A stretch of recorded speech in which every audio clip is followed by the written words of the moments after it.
frontière au scénario élaboré entre Paris et Djibouti ne fait pas honneur à notre pays.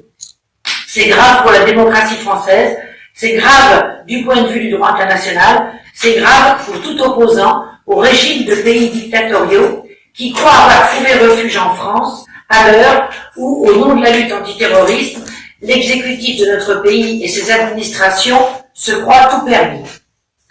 Il faut être clair, la procédure engagée à l'encontre de Mohamed Kadhafi, à la demande du dictateur djiboutien, n'a qu'un but, l'envoyer en prison à Gabon, là où est mort en août 2017 des séquelles de torture et d'empoisonnement le démocrate Mohamed Ahmed Jabba, dit Jabba, bien que la cour d'appel, comme il a été dit, se soit prononcée sur sa libération.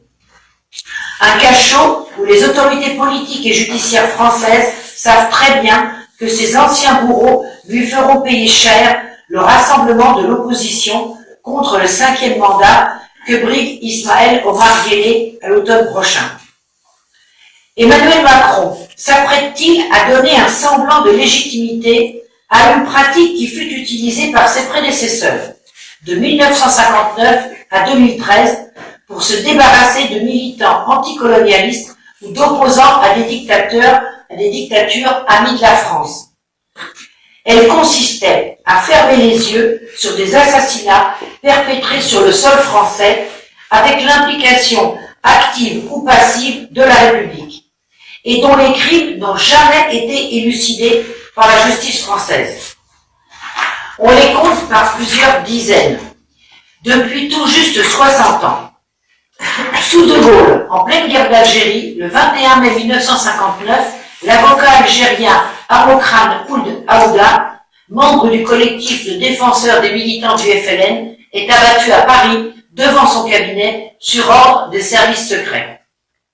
Toujours sous De Gaulle, c'est le roi Hassan II du Maroc qui fait enlever Mehdi Ben Barka, fondateur de l'Union des démocrates et des forces populaires de l'UNFP, le 29 octobre 65, sur le boulevard Saint-Germain, à Paris, par des nervis marocains, toujours avec le concours des services secrets français. Alors, Israël et le Mossad, ils ont fait un festival en France. Également, ça c'était sous Georges Pompidou.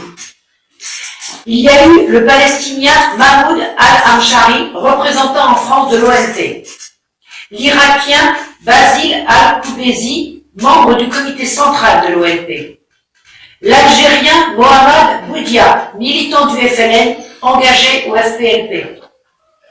Sous Valéry Giscard d'Estaing, ce fut l'Égyptien Henri Curiel, militant internationaliste, engagé dans le soutien à l'Algérie puis à la Palestine, qui est assassiné. Il y a très peu de temps, on a parlé de lui, il y a eu une plaque à Paris. Sous François Mitterrand, c'est le Palestinien Atef Bissimoun, membre du Conseil de révolution du Fatah, qui est assassiné. Encore sous Valéry Giscard d'Estaing, c'est la Syrie d'Hafez el-Assad qui a fait assassiner un opposant, Salah Bitar, opposant donc syrien. Sous François Mitterrand, l'Afrique du Sud, Dulcie September, représentant de l'ANC, est assassiné devant son local à Paris.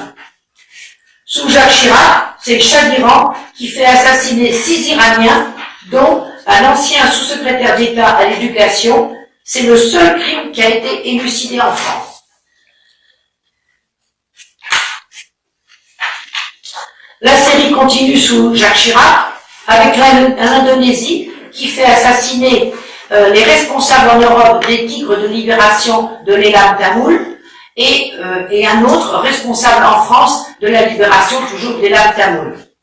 Et sous François Hollande, en janvier 2013, les services secrets turcs font assassiner Sakine Kanzian, fondatrice du Parti des travailleurs du Kurdistan, Fidan Dogan et Leyla Soyeniez. C'est donc ces 3 militants kurdes qui ont été assassinés. Il faut ajouter à cette liste morbide une vingtaine de militants basques de l'OTA qui ont été tués en France sous les différentes présidences à la demande de l'Espagne, ou faites par l'Espagne et les services français. Où était la France des droits de l'homme? Aujourd'hui, c'est le dictateur de Djibouti qui réclame son opposant historique, qu'il avait déjà fait enlever en Éthiopie en septembre 1997.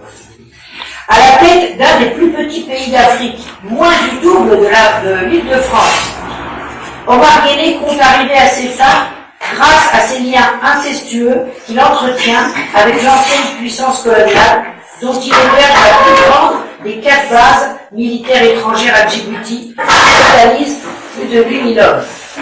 Ces liens instrumentalisent aujourd'hui la justice française, déjà paralysée pour faire la lumière sur l'assassinat du juge Borel, comme il a été indiqué à l'instant. Le dictateur de Djibouti veut faire payer au président du FROUD la mobilisation des Djiboutiennes et des Djiboutiens dans leur pays, et ceux qui manifestent en Europe, à Paris, devant le magazine La Jeune Afrique, il y a quelques années pour dénoncer les viols du Samafar par les militaires, sur l'esplanade des Invalides à l'époque du 4e mandat, pour dénoncer les crimes d'État lors de la présidence d'Ismaël Omar Guelleh, à Paris le 11 novembre dernier, également devant le Parlement européen plusieurs fois contre le 5e mandat. Sans compter les grèves de la faim des femmes qui ont abouti à la condamnation de Djibouti par le Parlement européen pour le viol des militaires, viol impuni. Ils espèrent ainsi faire renoncer à leur lutte pour la démocratie dans leur pays, et bien c'est peine perdue. La France ne doit pas exécuter avec zèle la demande de Djibouti, ne serait-ce que parce qu'elle n'en a pas l'obligation. Refusons cette pratique sordide de monnaie d'échange entre 2 pays, entre 2 États, qui tiennent à des méthodes de voyous. Cette dangereuse mixture politico-judiciaire est un signe de plus qui s'inscrit dans un décor de recul grave des droits fondamentaux pour tous en France. Nous devons ensemble nous y opposer. La France doit respecter ses obligations liées à la Convention de Genève, qui a été rappelée, qu'elle a ratifiée, relative au statut des réfugiés. Un point, c'est tout. Bravo.